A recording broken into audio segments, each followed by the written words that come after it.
राम राम। सब भैया बहनी के पाए लागी।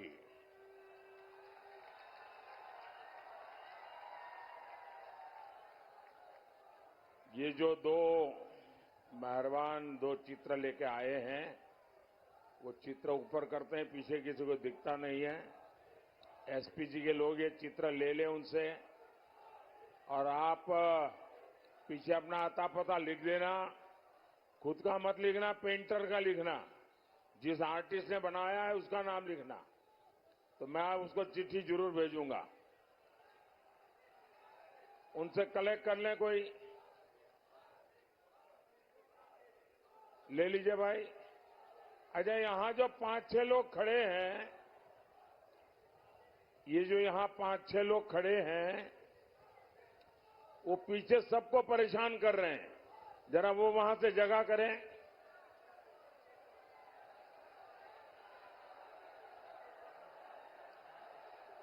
ये मैडम जो वीडियो उतार रही है, जरा आगे खड़े हैं, वो जरा पीछे जाइए, ताकि पीछे वालों को परेशान कर रहे हैं आप। अच्छा, सुन नहीं पा रहे हैं आप लोग वहां?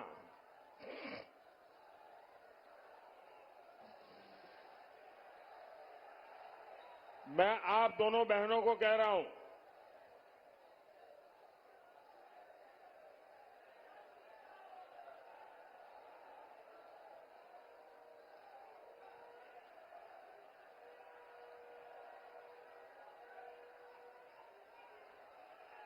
भारत माता की, भारत माता की।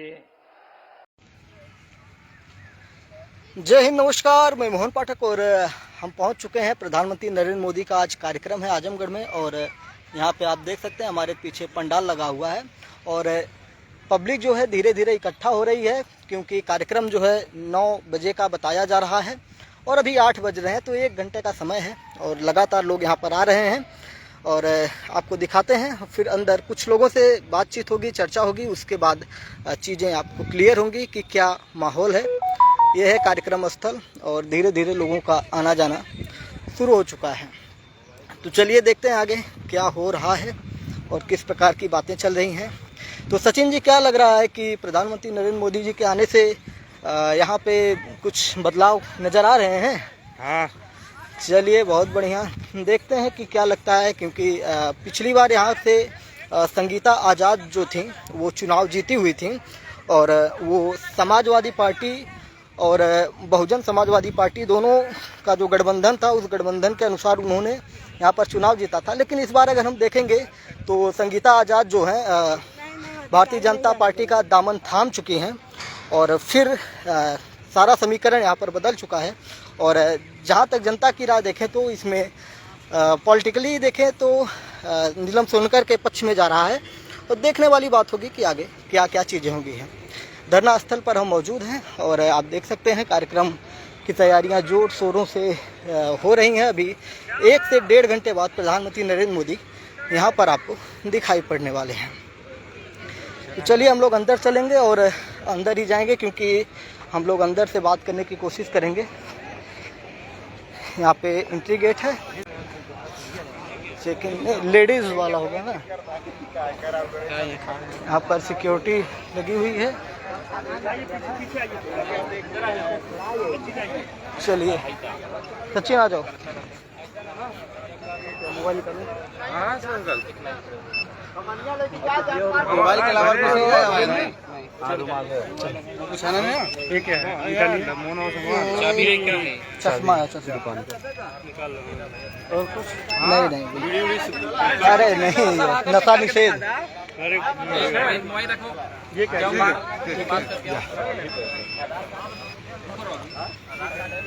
तो अभी हमारी चेकिंग हो चुकी है, क्योंकि प्रधानमंत्री जी का कार्यक्रम है, और जिसकी वजह से सिक्योरिटी टाइट रहती है और हर चीज़ें ध्यान में रखनी होती है प्रशासन को, जिससे कि किसी भी प्रकार की अनहोनी को टाला जा सके। हम कार्यक्रम स्थल के अंदर पहुंचने वाले हैं और आप देख सकते हैं इधर का।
और कुछ भी बोलने से पहले मैं चाहता हूं कि आजमगढ़ की देश जनता अगर पूज्य योगी आदित्यनाथ महाराज जी के सुशासन से आपका जीवन सुखमय हुआ है, तो एक बार सभी लोग खड़े होकर के और पूज्य महाराज जी के लिए ताली बजाकर स्वागत करेंगे।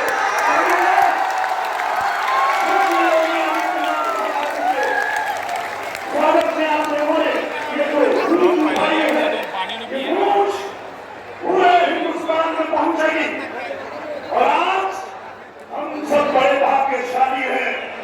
आजमगढ़ की धरती पे आज भारत माता के दोनों सपूत मंच पे हैं, क्योंकि मोदी योगी इस कलयुग में राम लला के दूत हैं और भारत माता कहती है ये दोनों मेरे सपूत हैं। ऐसे भारत माता के सपूत का आगमन आजमगढ़ की धरती पे हो रहा है। मंच में हमारे पूज्य श्री चौधरी भूपेंद्र सिंह जी हैं, आदरणीय सूर्य प्रताप शाही जी हैं, आदरणीय दारा सिंह चौहान जी हैं, आदरणीय श्री अरविंद कुमार शर्मा जी हैं, आदरणीय ओम प्रकाश राजभर जी हैं, आदरणीय श्रीमती नीलम सोनकर जी जो आपकी लोकप्रिय प्रत्याशी हैं, जिनको भारी मतों से विजयी बनाना है। एक बार जोरदार ताली होनी चाहिए हमारी नीलम सोनकर जी के लिए। मंच में आदरणीय गोविंद नारायण शुक्ला जी है, आदरणीय आजमगढ़ के लाल सहजानंद राय जी है, हमारे श्री विजय बहादुर पाठक जी हैं, श्री सूरज प्रकाश श्रीवास्तव जी जो लालगंज के हमारे जिलाध्यक्ष जी हैं, आदरणीय श्री कृष्ण पाल जी हैं मंच में। पूजनीय महाराज जी, आज जहां भी हम लोग सभा में जाते हैं हमारे यशस्वी जिलाध्यक्ष जी कहते हैं आज भी हमारा सांसद दिनेश लाल यादव है, कल भी रहेगा। बस सोच में पड़े कि इतने कॉन्फिडेंस में कैसे कहते हैं। जो पूजा पाठ ध्यान में बैठा तो मैंने देखा कि जब आजमगढ़ में इस धार्मिक युद्ध में आजमगढ़ के रथ को स्वयं कृष्ण जी हाँक रहे हैं, इसको कौन रोकेगा।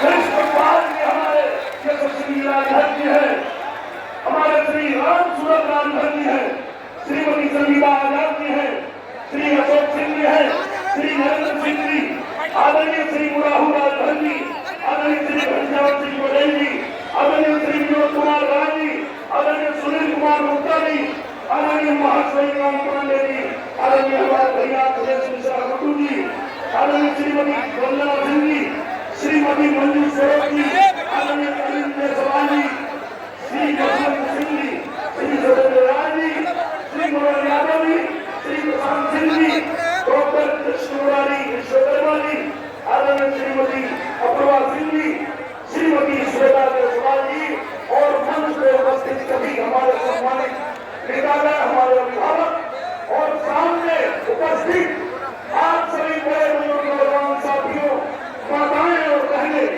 मैं आप सभी लोग को दिनेश लाल यादव में रहूंगा। आपका सादर अभिनंदन करता हूँ, वंदन करता हूँ, आपके चरणों में प्रणाम करता हूँ। आजमगढ़ से ही नहीं पूरे देश से एक आवाज गूंज रही है, चाहे जितना शोर लगा लो, चाहे जितना शोर मचा लो, जीतेगी बीजेपी ही और आएंगे फिर। और मैं चाहता हूं कि जब मेरे पूज्य प्रधानमंत्री जी मंच पे आए तो यही आवाज गूंजनी चाहिए, आएंगे फिर। पीछे से आवाज नहीं आ रही है, सभी लोग एक साथ आएंगे फिर, आएंगे फिर। भारत विकसित राष्ट्र बनेगा, मोदी की गारंटी है, कोई भूखा नहीं रहेगा, मोदी की गारंटी है। और जब ऐसी गारंटी पूज्य प्रधानमंत्री जी ने दिया तो मेरे देश के लोगों ने कहा हाँ, सरकार बनेगी, मोदी की सरकार बनेगी, ये भारत की गारंटी है, युवाओं की गारंटी है, महिला गारंटी है, गरीबों की गारंटी है। ये गारंटी आज देने के लिए आप सभी यहाँ उपस्थित हैं। मैं आपको सभी लोगों को प्रणाम करता हूँ, नमन करता हूँ। और मैं ये भी कहना चाहता हूँ, मुझे योगी आदित्यनाथ महाराज जी आज मंच में हैं। आपके सुशासन में हमारा उत्तर प्रदेश जिस तरह से आगे बढ़ा है, जिस तरह नंबर 1 बना है, उसी तरह पूरे देश में हमारा उत्तर प्रदेश 80 की 80 सीटें लेकर के और इसमें भी नंबर 1 बन के दिखाएगा। और कुछ ही क्षणों में हम लोगों के बीच हमारे प्रधानमंत्री जी उपस्थित होने वाले हैं। तो समय का ध्यान रखते हुए और मैं अपनी वाणी को विराम दूंगा, लेकिन उसके पहले मैं थोड़ा ये कहना चाहता हूँ और वो आप सुनना नहीं चाहते थे। अखिलेश हुए भरा भैया, अखिलेश हुए भरा निरहुआ अब भौजी आवे चाहे भैया, होलिया जमकर चमके नरैया, और होई चाहे कौन फैसला यतन रहे, अखिलेश हुए फरार निरहुआ सकल रहे। और बस इन्हीं शब्दों के साथ मैं दूंगा अपने वाणी को विराम।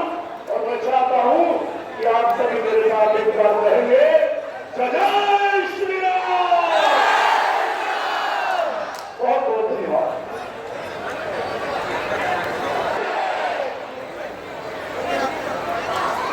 आज इस यात्रा का और इस प्रदेश के सबसे मुख्यमंत्री आदरणीय योगी आदित्यनाथ जी ने एक संदेश दे दिया है कि उत्तर प्रदेश देश का सबसे बड़ा सूबा है और यहाँ की 80 लोकसभा आदरणीय मोदी जी के झोली में उत्तर प्रदेश के लोग जाने वाले हैं, तैयारी कर ली है। इसलिए देश के दुनिया की सारी निगाहें सबकी उत्तर प्रदेश से है। उत्तर प्रदेश से ही दिल्ली का रास्ता जाता है। इसलिए मेरी आपसे अपील है कि साथियों, आज कार्यक्रम का जन सैलाब इस बात का सबूत है कि अब दुनिया की कोई ताकत मोदी जी को प्रधानमंत्री बनने से रोक नहीं पाएगी। निश्चित रूप से दिनेश लाल यादव की आजमगढ़ और श्रीमती नीलम सोनकर जी लालगंज से भारी बहुमत से जीत के जाने वाली है और हमारे बगल की घोसी भी जीत के जा रही है। क्योंकि चिंता सबकी है, इसलिए मेरी आप सभी साथियों, क्योंकि योजनाओं में हमारे वक्ताओं ने विस्तार से चर्चा किया है, तो एक बात मैं कहना चाहता हूँ कि हमारी सरकार ने किसी जात के बुनियाद पर नहीं, किसी धर्म और मजहब की बुनियाद पर नहीं, बल्कि आजादी के 70 साल तक किसी को पहचान नहीं थी, जिन योजनाओं को गरीबों के दरवाजे पर पहुंचती नहीं थी, आज मोदी और योगी जी के नेतृत्व में वो सारी योजनाएं गरीबों की दरवाजे पे पहुंच रही है। इसलिए प्रदेश के सारे लोगों ने मन बना लिया है कि आने वाली 25 तारीख को कमल के सामने वाली बटन दबा करके भारी बहुमत से दोनों प्रत्याशी जिताने का संकल्प लिया है। इसलिए मेरी अपील है कि साथियों, पहली बार जो लोग संविधान की बात करते हैं, आरोप लगाते हैं, क्योंकि आपने नारा दे दिया है इन 400 का पार, क्योंकि योगी जी और मोदी जी ने संकल्प लिया है कि जिन गरीबों को आवास हमने दिया है, जिनको 5 लाख का आयुष्मान योजना दिया है, किसान सम्मान निधि दिया है, दोनों कर दिए हैं। 400 पार होने के बाद उत्तर प्रदेश का एक भी आदमी ऐसा नहीं बचेगा जिनको जल्द से जल्द आयुष्मान योजना, किसान सम्मान निधि न मिले। इसलिए 400 पार हमारे योगी आदित्यनाथ जी ने लिया है संकल्प कि 80 सीटें मोदी जी की झोली में डालना है। इसलिए मेरी आपसे अपील है कि साथियों, आज जो लोग संविधान की बात करते हैं, जो लोग संविधान के साथ निर्माण कर रहे हैं, जिस बाबा साहब के संविधान को बदलने का आरोप लगाते हैं, मैं खुदावत से कहना चाहता हूँ कि पहली बार इस मुल्क में जब मोदी जी देश के प्रधानमंत्री बने तो पहली बार संवैधानिक दर्जा ओबीसी को मोदी जी के सरकार में मिला। का इस मुल्क में जो गरीब समाज के लोग थे उनको भी 10% आरक्षण देने का काम माननीय मोदी जी की सरकार ने किया। और साथियों, जो लोग आरोप लगाते हैं कि ये संविधान बदलने की बात करते हैं, मैं तो दावे से कहता हूँ कि पहली बार इस देश में संविधान लागू हुआ। इससे पहले जम्मू कश्मीर में बाबा साहब का संविधान नहीं था, लेकिन मोदी जी के नेतृत्व में यशस्वी गृहमंत्री ने एक तरफ से जब 370 धारा हटाने का काम किया तो पहली बार बाबा साहब का संविधान जम्मू कश्मीर में भी लागू हुआ। इसलिए मेरी आप सबसे है कि पहली बार संविधान की रक्षा, इसलिए आपसे मेरा अनुरोध है, मेरी आने वाली 25 तारीख को 80 की 80 सीट जो माननीय मोदी जी ने संकल्प लिया है कि मोदी जी की झोली में डालने के लिए मैं तो पूरे पूर्वांचल में आदरणीय योगी जी के नेतृत्व में मैं घूम रहा हूँ। एक भी सीट ऐसी नहीं है पूर्वांचल की जो भारतीय जनता पार्टी के खाते में न जा रही हो। और साथियों, इसके पहले भी माननीय मुख्यमंत्री जी कहते हैं बार बार, जिसके पहले भी बदल का मुल्क है पाकिस्तान, जो हमेशा आग दिखाता था, भारत का आग दिखाता था, आज आग नहीं दिखा रहा है। आज यह उत्तर प्रदेश जो 80 करोड़ लोगों को, क्या उत्तर प्रदेश की 24 करोड़ जनता है, आज उत्तर प्रदेश में 24 करोड़ लोग गरीबी की रेखा से बाहर है, लेकिन वह पाकिस्तान जो 24 करोड़ आबादी है आज कटोरा लेके सड़क पर भीख मांग रहा है। आज ये हिंदुस्तान जो 80 करोड़ लोगों को फ्री में राशन दिया जा रहा है और वह पाकिस्तान जो इसके पहले। इसीलिए साथियों, इन सारे शब्दों के साथ मैं प्रणाम करूंगा। जितने भी चाहे चौहान है, राजभर है, मीर है, किसान है, पाल है, पटेल है, सरदार शर्मा, सारे लोगों ने बना दिया है कि मोदी जी को तीसरी बार प्रधानमंत्री बनाने के लिए, योगी जी के हाथों को मजबूत करने के लिए 80 से 80 लोकसभा सीटें मोदी जी के झोले में डालने के लिए मैंने कर दिया है। इन शब्दों के साथ पूरा आपका स्वागत करते हुए आप सुनना लेता हूँ। जय हिंद, धन्यवाद। भारत माता की, भारत माता की।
बीच में आज अगर हम कहें तो प्रत्याशी के साथ साथ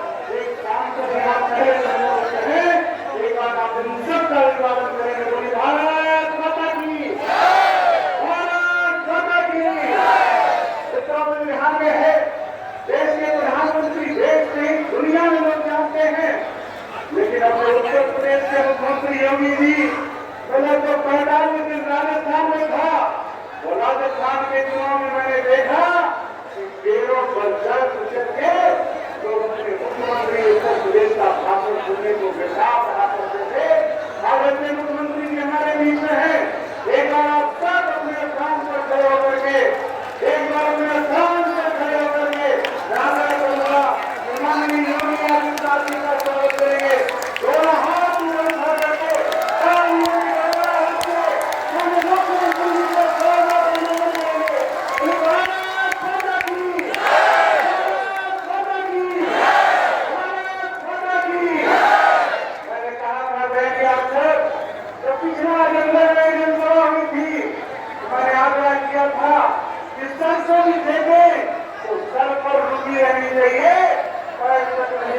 चाहिए, इतना धमाकेदार होना चाहिए और गर्दन हो जानी चाहिए। आज मीटिंग पिछले के बाद भी पत्रकार मित्र यहाँ उपस्थित हैं, मैं कह सकता हूँ वही चर्चा हो रही है क्योंकि यहाँ की जनता कमल के निशान मोदी जी को चुनने के लिए तैयार है। रचना आप सबके बीच में आपका खड़ूंगा। मैं पहली बार 2014 में नारा लगाता था, देखो कौन आया, आवाज थी भारत माँ का लाल आया। एक बार फिर से 2014 के नारे और मन को दोहराएंगे, देखो देखो कौन आया, भारत माँ का लाल आया। माननीय मुख्यमंत्री जी प्रधानमंत्री जी को लेकर के आएंगे, तब तक हम नारा लगाएंगे, देखो देखो कौन आया, भारत माँ का लाल आया। देखो देखो कौन आया, देखो देखो कौन आया,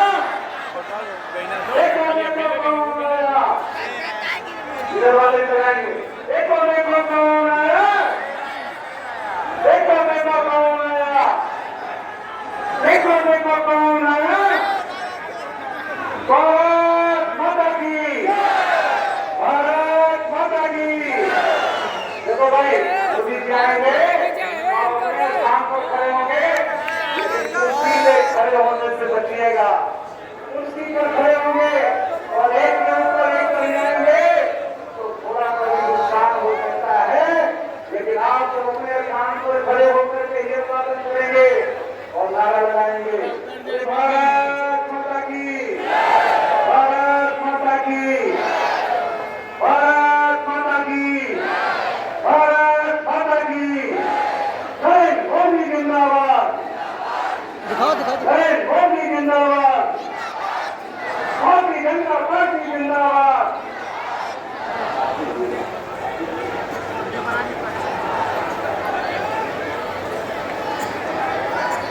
पूरे भारत माता की, भारत माता की। जय मोदी जिंदाबाद, जय मोदी जिंदाबाद, योगी आदित्यनाथ जिंदाबाद। भारत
माता की, भारत माता की, वंदे वंदे वंदे।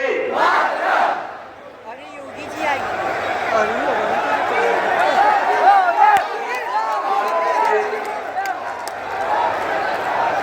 सांस्कृतिक और जागरण के पुरोधा, दुनिया के सबसे लोकप्रिय राजनेता, गरीबों के मसीहा, भारत के यशस्वी प्रधानमंत्री आदरणीय नरेंद्र मोदी मंत्री और प्रदेश सरकार में मंत्रिमंडल के मेरे वरिष्ठ सहयोगी कृषि मंत्री प्रदेश सरकार में दारा सिंह चौहान जी, प्रदेश सरकार के मंत्री और सहयोगी भाजपा पार्टी के नेता अध्यक्ष श्री ओम प्रकाश राजभर जी, माननीय सांसद आजमगढ़ और भारतीय जनता पार्टी एनडीए के प्रत्याशी श्री दिनेश कुमार यादव निरोधा जी, लालगंज लोकसभा सीट पर भारतीय जनता पार्टी एनडीए की प्रत्याशी श्रीमती नीलम सोहकर जी, कार्यक्रम का संचालन कर रही नारायणगंज की सांसद श्रीमती समिता आजाद जी, भारतीय जनता पार्टी के प्रदेश के महामंत्री श्री गोविंद नारायण सुमन जी, विधान परिषद के सदस्य श्री विजय बहादुर पाठक जी, राम सूरत राजभर जी, क्षेत्रीय अध्यक्ष सहजानंद राय जी, भारतीय जनता पार्टी और सहयोगी दलों के हमारे सभी पदाधिकारीगण, भारी संख्या में उपस्थित लालगंज और आजमगढ़ संसदीय सीट से जुड़े हुए सभी मेरे उपस्थित बहन और भाइयों, आज आदरणीय प्रधानमंत्री जी का आजमगढ़ जनपद की निजामाबाद की विधानसभा में संसदीय क्षेत्र में आजमगढ़ और लालगंज संसदीय क्षेत्र के मतदाताओं को, यहाँ की जनता जनार्दन को मार्गदर्शन प्राप्त होने जा रहा है। इस अवसर पर मैं भारत के शिल्पी, भारत के सांस्कृतिक नवजागरण के पुरोधा, गरीबों के मसीहा, 10 वर्ष के अंदर जिन्होंने भारत के कायाकल्प को करके दुनिया के अंदर सम्मान बढ़ाया है, ऐसे प्रधानमंत्री मोदी जी का मैं आप सबकी ओर से, प्रदेशवासियों की ओर से विशेष स्वागत करता हूं, अभिनंदन करता हूं। बहनों भाइयों, ये हम सबका सौभाग्य है, भारतवासियों का सौभाग्य है कि आज दुनिया का सबसे लोकप्रिय राजनेता, जिनके मन में गरीबों के प्रति, नौजवानों के प्रति, अन्नदाता किसानों के प्रति, अपने परंपरागत शिल्पी और कारीगरों के प्रति, जिनके मन में महिलाओं के उत्थान के प्रति एक पीड़ा है, एक संवेदना है, और जिन्होंने अपना पूरा जीवन मां भारती के चरणों में समर्पित करते हुए उनकी प्रसाद और उनके स्थान के लिए समर्पित किया है, ऐसे प्रधानमंत्री मोदी जी का आगमन आज आजमगढ़ की धरती पर हुआ है। बहनों और भाइयों, आज से 10 वर्ष पहले का भारत पहचान के संकट और विश्वास के संकट से जूझ रहा था। सुरक्षा का एक खतरा हर एक व्यक्ति के ऊपर मंडरा रहा था। विकास कार्य कांग्रेस नेतृत्व सरकार के भ्रष्टाचार की घेर चढ़ चुकी थी और गरीब कल्याण के नाम पर गरीब भूख से मरता था।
जिन्होंने हमारे लिए किया है, जिन्होंने हमें पहचान दी है, जिन्होंने हमें सुरक्षा दी है, इस संकोच और बेझिझक हमें कमल खिलाने के अभियान के साथ जुड़ना है।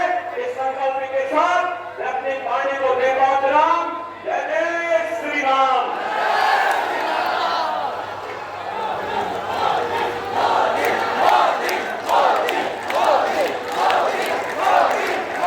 भारतीय जनता पार्टी के चुनाव जनसभा में हमारे देश के यशस्वी प्रधानमंत्री आदरणीय मोदी जी का एवं उत्तर प्रदेश के मुख्यमंत्री आदरणीय योगी आदित्यनाथ जी का मैं इस आजमगढ़ की धरती पर स्वागत बंदर अभिनंदन करती हूँ। आधुनिक भारत के निर्माता पूरे विश्व में भारत को विश्व गुरु बनाने का संकल्प जिन्होंने लिया, आजाद भारत में महिलाओं को सम्मान नहीं दिया, तो बाबा साहब डॉक्टर भीमराव अम्बेडकर जी ने संविधान में हिंदू को बिल के माध्यम से दिया। और उसके बाद अगर किसी ने महिलाओं की सुध ली तो आदरणीय प्रधानमंत्री मोदी जी ने ली, जिन्होंने अपने कार्यकाल में महिलाओं को 20 से भी ज्यादा योजना देकर, जिनमें उज्ज्वला योजना से लेकर 3 तलाक जैसी कुरीति को हटाया, और 3 तलाक की कुरीति को हटाना क्यों न हो, और राजनीति में महिलाओं के सिर पर ताज पहनाकर नारी शक्ति बंधन अधिनियम में 35% आरक्षण देने का काम किया है। मैं दावे के साथ कह सकती हूँ कि वो जब तक देश में मोदी जी की सरकार है, तब तक भारत का संविधान सुरक्षित है, भारत का लोकतंत्र सुरक्षित है। जो राम को लाए हैं, जो धारा 370 हटाए हैं, भारत वर्ष के करोड़ों माताओं के लाल, बहनों के दुलारे, युवाओं के दिलों की धड़कन, आदरणीय प्रधानमंत्री जी को मैं आमंत्रित करना चाहूंगी कि जो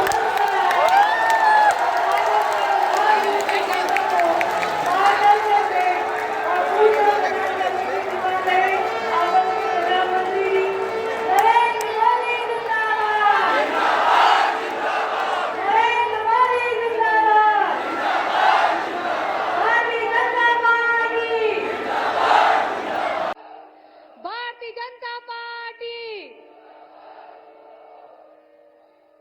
राम राम। सब भैया बहनी के पाए लागी।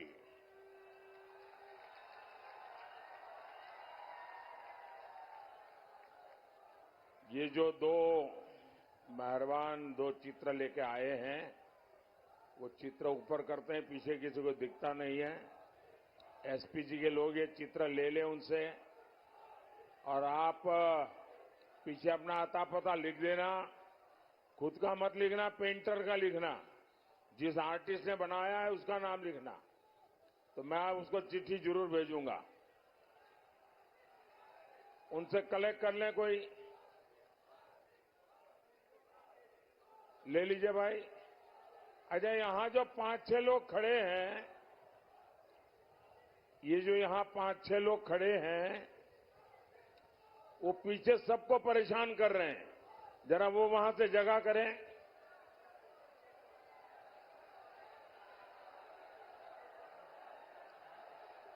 ये मैडम जो वीडियो उतार रही है, जरा आगे खड़े हो, जरा पीछे जाइए, ताकि पीछे वालों को परेशान कर रहे हैं आप। अच्छा, सुन नहीं पा रहे हैं आप लोग वहां?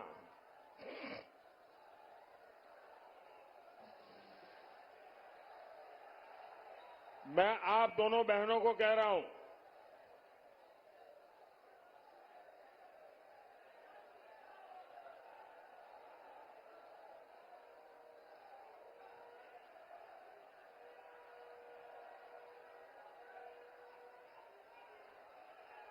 भारत माता की, भारत माता की, भारत माता की। 2 दिन पहले मैं बनारस में था। वहां जो माहौल बना, जिस प्रकार से काशीवासियों ने लोकतंत्र का उत्सव मनाया, और स्वाभाविक है कि प्रधानमंत्री वहां नामांकन लेने गए थे तो जरा मीडिया वालों का भी ध्यान ज्यादा रहता है। लेकिन सवाल काशी का नहीं है। हिंदुस्तान के हर कोने में, कन्याकुमारी से कश्मीर तक और अटक से कटक तक, सब दूर यही उमंग है, यही उत्सव है। और लोकतंत्र की क्या ताकत है, उस पर दुनिया का ध्यान गया है। और मैं पहली बार देख रहा हूं कि दुनिया के अखबारों में पहले पेज पर भारत के लोकतंत्र के उत्सव की खबरें छाई हुई हैं। भारत के, भाई आप बैठिए और एक बार भी खड़े नहीं होंगे आप।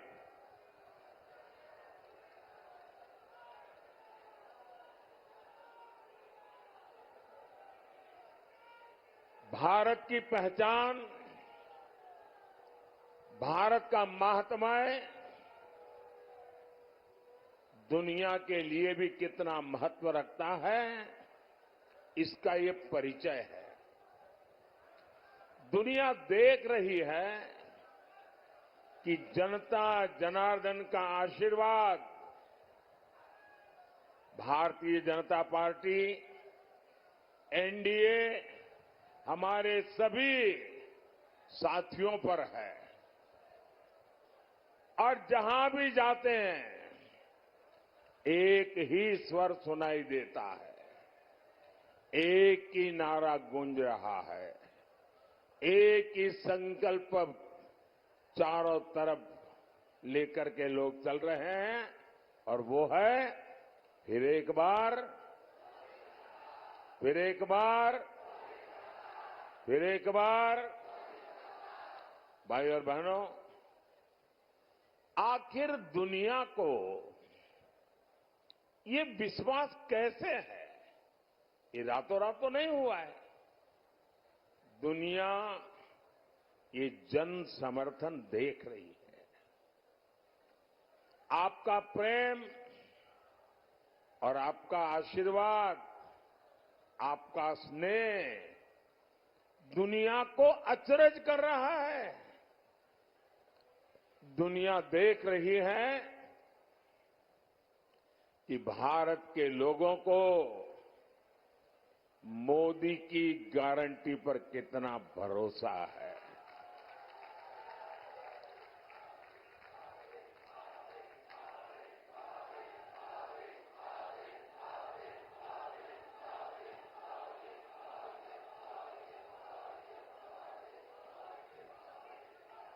साथियों, मोदी की गारंटी का मतलब क्या होता है, इसका ताजा उदाहरण सीएए कानून है। सीएए कानून है। और आपने देखा होगा, कल ही सीएए कानून के तहत शरणार्थियों को भारत की नागरिकता देने का काम शुरू हो गया। पहले लॉट को ऑलरेडी नागरिकता दी गई। और ये सभी भाई बहन हिंदू है, सिख है, बौद्ध है, जैन है, पारसी है, ईसाई है। और ये वो लोग हैं जो शरणार्थी बन करके लंबे अरसे से हमारे देश में रह रहे हैं। ये वो लोग हैं जो धर्म के आधार पर हुए भारत के बंटवारे का शिकार हुए थे। और मजा देखिए, ये महात्मा गांधी का नाम लेकर के सत्ता की सीढ़ियां तो चढ़ जाते हैं, लेकिन महात्मा गांधी की बातों को याद नहीं रखते हैं। खुद महात्मा गांधी ने भरोसा दिया था कि वो कभी भी भारत आ सकते हैं। 70 वर्षों में हजारों परिवार प्रताड़ना झेल करके अपनी बेटियों की इज्जत बचाने के लिए, अपना धर्म, अपनी संस्कृति, अपनी परंपरा को बचाने के लिए मजबूरन मुसीबत के मारे भारत मां की कोख में आकर के शरण लिया। लेकिन कांग्रेस ने इनकी कभी सूध नहीं ली, क्योंकि ये कांग्रेस के वोट बैंक नहीं थे। और ये लोग कौन है?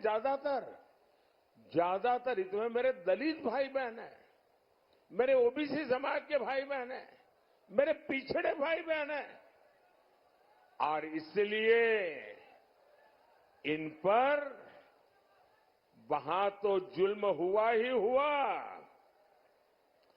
वोट बैंक की राजनीति में डूबे हुए यहां के कांग्रेस की सरकारों ने भी और उनके साथियों ने भी इन पर जुल्म करने में कोई कमी नहीं रखी। लेकिन यहां सपा, कांग्रेस और इंडी गठबंधन वालों ने इनके साथ क्या किया? इन्होंने सीएए के नाम पर ऐसा झूठ का पहाड़ खड़ा कर दिया, ऐसा झूठ चलाया। सपा, कांग्रेस जैसे दलों ने यूपी सहित पूरे देश को दंगों की आग में झोंकने का भरपूर प्रयास किया। आज तक ये इंडी गठबंधन वाले कहते हैं कि मोदी ये जो सीएए लाया है ना, जिस दिन मोदी जाएगा ये सीएए भी जाएगा। भाइयों बहनों, क्या इस देश में अब कोई माई का लाल पैदा हुआ है जो सीएए को खत्म कर सके? ये देश की जनता जान गई है, देश का हर नागरिक जान गया है कि आप लोगों ने वोट बैंक की राजनीति करके, हिंदू मुसलमान को लड़ा करके और सेक्युलरिज्म का ऐसा चोला पहन लिया था कि आपकी अंदर की पाप की सच्चाई बाहर नहीं आती थी। ये मोदी है जिसने आपका नकाब उतार दिया है। ये आपका नकाब, आप ढोंगी है, आप सांप्रदायिक है। आपने देश को 7 दशक तक संप्रदाय की आग में जूझने के लिए मजबूर कर दिया है। साहब, मैं साफ कहना चाहता हूं मेरे भाइयों बहनों, ये मोदी की गारंटी है। देश विदेश कहीं से भी जो भी ताकत इकट्ठी करनी है कर लो। मैं भी मैदान में हूं, तुम भी मैदान में हो।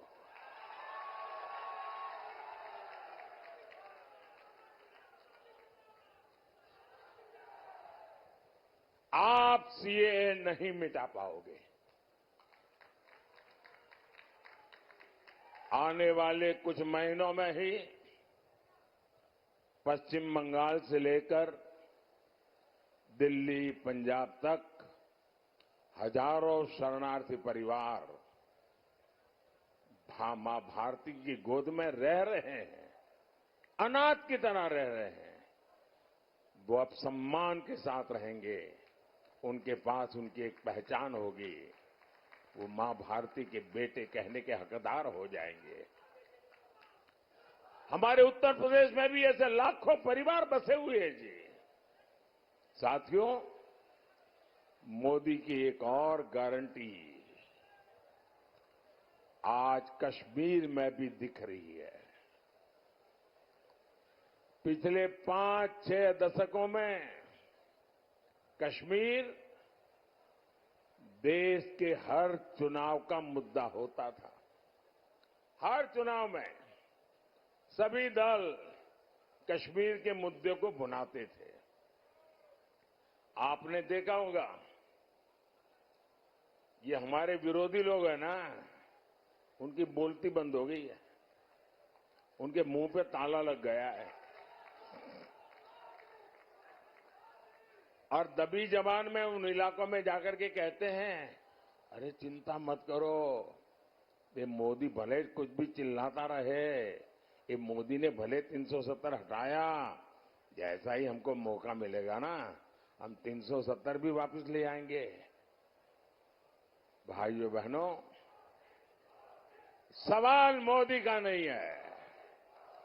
जिस प्रकार से श्रीनगर में ये चौथे चरण के समय मतदान हुआ, भैया आपका प्यार मेरे सर आंखों पर, मुझे जरा बोलने दीजिए।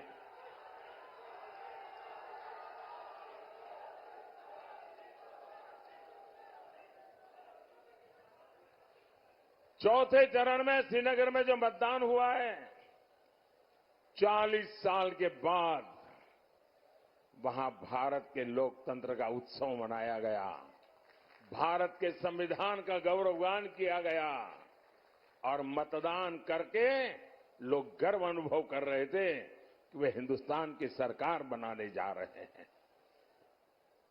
श्रीनगर के जीवन में बहुत बड़ा दिन था और श्रीनगर के लोगों का उत्साह है ना, वो साफ दिखाता है कि अब कोई भी 370 वापस ला करके वोट बैंक की राजनीति नहीं कर पाएगा। आजमगढ़ के यूपी के हमारे सैनिक परिवारों की माताएं बहनें हमेशा चिंता में रहती थी, न जाने कब कश्मीर की धरती पर आतंक की धमाका कर दें, न जाने कब पत्थरबाजी हो जाए और न जाने कब बुरी खबर आ जाए, कोई ठिकाना नहीं था। लेकिन मोदी ने कश्मीर में शांति की गारंटी दी थी। मोदी ने 370 की दीवार गिरा दी, 370 की दीवार गिराई। पहले वहां चुनाव आते थे तो हड़तालें होती थी, मतदान करने वालों को मौत की मुसीबत आ जाती थी, आतंक की धमकी देते थे। लेकिन इस बार श्रीनगर में पिछले अनेक चुनावों के रिकॉर्ड टूट गए। भाइयों साथियों, ऐसा काम वही कर सकता है जिसके रग रग में राष्ट्र प्रथम का संकल्प बह रहा हो।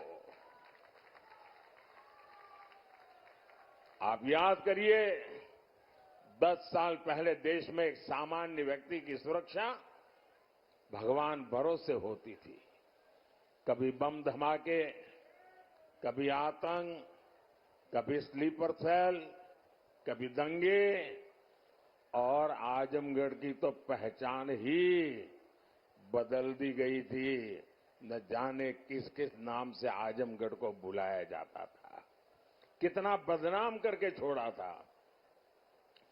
देश में कहीं भी धमाके होते थे तो सबसे पहले लोगों का ध्यान आजमगढ़ की तरफ जाता था, लोग आजमगढ़ की चर्चा करते थे। और तब यहां समाजवादी पार्टी की सरकार आजमगढ़ की प्रतिष्ठा के लिए न कुछ सोचती थी न कुछ करती थी। तब सपा के शहजादे आतंक के समर्थन में दंगाइयों का सम्मान करते थे, धमाके करने वाले आतंकियों को छोड़ा जाता था, स्लीपर सेल्स को राजनीति का कवर दिया जाता था। इसी रवैये के कारण देश भर में आतंकवाद फला फूला, अनेक माताओं को, अपने बच्चों को बर्बाद होते देखा, और इन लोगों तो आज भी ऐसा ही रवैया है। भाइयों और बहनों, सपा कांग्रेस दल दो है, लेकिन दुकान एक ही है। ये झूठ का सामान बेचते हैं, ये तुष्टीकरण का, परिवारवाद का और भ्रष्टाचार का सामान बेचते हैं। अब ये लोग तुष्टीकरण की ट्रिपल डोज लेकर आए हैं। एक तरफ ये लोग पिछड़े, दलित, आदिवासी का आरक्षण छीनकर अपने वोट बैंक को देना चाहते हैं। दूसरी तरफ ये इंडी गठबंधन वाले आपकी संपत्ति का आधा हिस्सा छीनकर उसको भी अपने वोट बैंक को देना चाहते हैं, और साथ ही ये लोग देश के बजट को भी बांटना चाहते हैं। बजट का 15% भी अब वहां सीधा का सीधा माइनॉरिटी के नाम पर ही अलॉट करना चाहते हैं। मैं आप सबको कहना चाहता हूं, देश की एकता के लिए, देश में सच्चे अर्थ में संविधान का सम्मान करने के लिए, देश में सच्चे अर्थ में बाबा साहब आंबेडकर की भावनाओं को जीने के लिए हमें ये भागला करो राज करने वालों से चौकन्ने रहने की जरूरत है। देश को आज सबसे ज्यादा एकता की जरूरत है। 70 साल तक उन्होंने हिंदू मुसलमान करते रहे। आओ एक बन करके चले, दुनिया में देश का नाम रोशन कर करके रहे।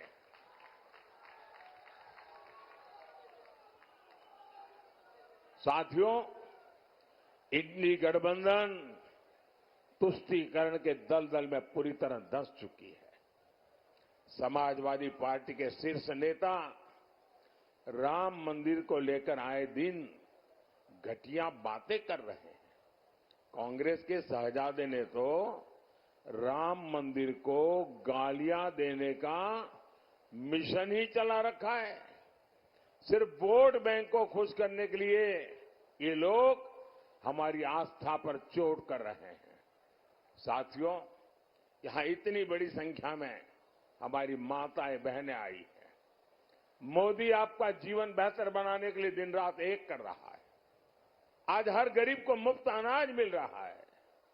आज हर गरीब को मुफ्त इलाज मिला, पक्का घर मिला, घर में नल, नल में जल, सस्ता सिलेंडर, ऐसी अनेक सुविधाएं आप तक पहुंची है। क्या समाजवादी सरकार में, कांग्रेस की सरकार में उन लोगों ने आपकी कभी चिंता की थी क्या? उन्हें आपको अपने हाल पर छोड़ दिया था कि नहीं छोड़ दिया था? ये मोदी है जो आपके जीवन से हर चिंता को दूर कर रहा है। अभी मोदी ने एक और बड़ा फैसला लिया है। आपके घर में और यहां जितने लोग हैं, इन सबके काम आने वाला है। आप किस जात में पैदा हुए, किस बिरादरी में पैदा हुए, आप धनी हैं नहीं हैं, पढ़े लिखे हैं नहीं है, गांव में रहते हैं शहर, कुछ नहीं, सबके सब, क्योंकि मेरा तो मंत्र है सबका साथ सबका विकास। अब आपके घर में और आजकल हर परिवार में बुजुर्ग लोग होते ही होते हैं। माँ बाप, दादा दादी, चाचा चाची, नाना नानी, कोई न कोई बुजुर्ग होते हैं। और 70 साल के बाद छोटी मोटी कोई बीमारी भी होती है, दवाई का खर्चा भी होता है। अब जो बेटा या बेटी कमाते हैं, उनके मन में यही रहता है कि पिताजी की खिलाने पिलाने में तो कोई प्रॉब्लम नहीं है, लेकिन अगर दवाई का बोझ आ जाए तो बेटा बेटी चिंता में लग जाते हैं। अरे कैसे करेंगे भाई? उनके सामने प्रश्न होता है कि बच्चों का परवरिश करें कि बुजुर्गों की चिंता करें। जिम्मेवारी भी है, दोनों जिम्मेवारी है। लेकिन अब आपको चिंता करने की जरूरत नहीं है। ये चिंता ये आपका बेटा मोदी करेगा। 70 साल से ऊपर के आपके परिवार में जो भी लोग होंगे, उन सबकी बीमारी में इलाज के खर्च की जिम्मेवारी मोदी की। ये मोदी की गारंटी है।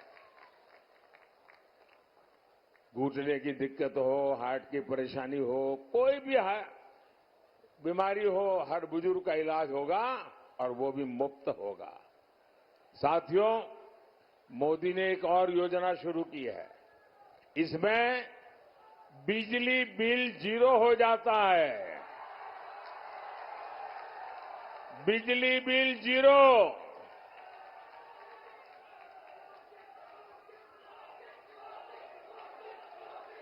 इतना ही नहीं,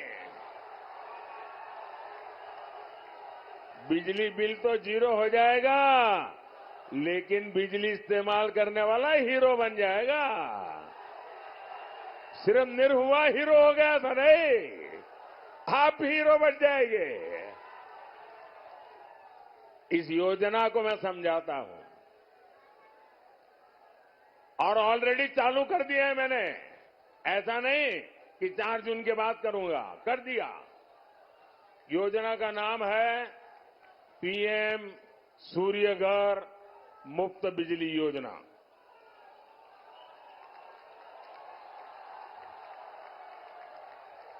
आप ऑनलाइन जाकर के अभी से रजिस्ट्री करवा सकते हैं, वो ऑनलाइन चालू है।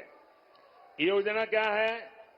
मोदी आपको 75,000 रुपया देगा। आपकी जरूरत के हिसाब से 75,000 रुपया तक मोदी देगा। कितना? कितना? उसमें से आप घर पर सोलर पैनल लगाएंगे और जो सोलर की बिजली होगी उसका आप अपने परिवार के लिए उपयोग करेंगे, और जो ज्यादा बिजली होगी वो योगी जी की सरकार खरीद लेगी।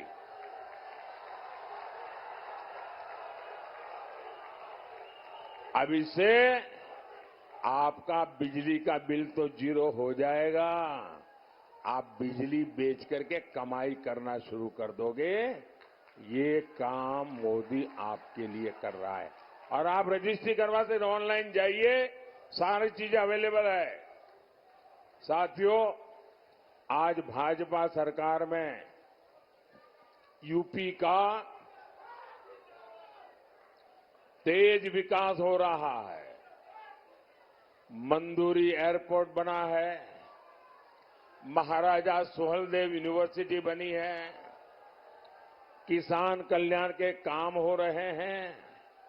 लेकिन यूपी के शहजादे को इन कामों से पेट में क्यों दर्द होने लगता है? इन्हें लगता है कि इस क्षेत्र का विकास हो गया तो इनकी दुकान कैसे चलेगी? आपने तो सपा के गुंडाराज के वो पुराने दिन देखे हैं। बाजार शाम 7 बजे बंद हो जाते थे, माताएं बहनें बाहर नहीं निकल पाती थी, पढ़ाई लिखाई तक के लिए बेटियों का निकलना मुश्किल होता था। भाइयों और बहनों, आज भाजपा सरकार में यूपी इन सारे संकटों से बाहर निकल आया है। और योगी जी ने यहां दंगाइयों की, माफियाओं की, अपहरण फिरौती गैंग की, मेरा जो स्वच्छता अभियान है ना, योगी जी ने उत्तर प्रदेश में बराबर चलाया है। अब यूपी में तेजी से आधुनिक सेवाएं बनाई जा रही है। मुबारकपुर का साड़ी उद्योग हो या फिर निजामाबाद के मिट्टी के बर्तन या फिर यहां का गुड़, ऐसे हर उत्पाद को दुनिया के बाजारों तक पहुंचाना हमारा लक्ष्य है। और इसलिए मैं वोकल फॉर लोकल के मंत्र को आगे बढ़ा रहा हूं। भाई और बहनों, आजमगढ़ को, पूर्वांचल को देश के विकास का इंजन बनाने के लिए आपका वोट बहुत महत्वपूर्ण है। अब उनका हाल देखिए। मैं अभी द्वारिका जी के दर्शन करने गया था। अंदर समुद्र के अंदर जाकर के मैंने भगवान श्री कृष्ण ने जो द्वारिका जी बनाया था, द्वारिका नगरी बनाई थी, वहां अपनी श्रद्धा अर्पित करने गया था। तो एक कांग्रेस वाले इसकी भी मजाक उड़ा रहे थे। और मजा यह है, ये बिहार में आरजेडी वाले और उत्तर प्रदेश में सपा वाले, उनके परिवार के जो मुखिया है वो अपने आप को यदुवंशी कहते हैं। अरे तुम कैसे आदिवासी हो यार? जिसके साथ बैठते हो वो तो भगवान श्री कृष्ण को गाली दे रहा है रे। और हम यदुवंश का महात्मा देखिए। अरे मध्य प्रदेश में वोट के लिए नहीं, हमारा मुख्यमंत्री है मोहन यादव। यदुवंश का महात्मा कौन समझता है वो आप जानते हैं। भाइयों बहनों, आपको लालगंज से हमारी बहन नीलम सोनकर को भारी, आगे रहिए। हाँ, नीलम सोनकर जी को भारी बहुमत देकर संसद भेजना है। और हां, अब तक आजमगढ़ वालन के पास भोजपुरी का साधक हो, सेवक हो, निर्वाह का तप और तपस्या आप लोगन के सामने है। परिवारवादी आपके वोट की कीमत नहीं समझ सकते। आप निर्वाह जी को रिकॉर्ड वोटर से विजयी बनाकर वो रिकॉर्ड वोटों से जिताना। और दूसरा, बाकी हम तो बगल में बनारस में हुई है। मेरा एक और काम करिएगा, एक मतदान ज्यादा होना चाहिए। सुबह 10 बजे से पहले मतदान होना चाहिए। पुराने मत के सारे रिकॉर्ड तोड़ना चाहिए। हर पोलिंग बूथ जीतना चाहिए। करेंगे। अच्छा, मेरा एक काम करेंगे। जरा आप लोग बताएं तो मैं बोलूं। मेरा एक काम करेंगे, सबके सब अगर हाथ ऊपर करके बताता है तो बताऊंगा। मेरा एक काम करेंगे, जरा मुझे जवाब दीजिए। मेरा एक काम करेंगे। एक काम करना, ज्यादा से ज्यादा परिवारों में जाना, ज्यादा से ज्यादा लोगों को मिलना और कहना कि अपने मोदी जी आए थे और मोदी जी ने परिवार के सबको राम राम कहा है। मेरा राम राम पहुंचा देंगे, हर एक को मेरा राम राम पहुंचा देंगे। बोलिए भारत माता की, भारत माता की, भारत माता की। बहुत बहुत धन्यवाद।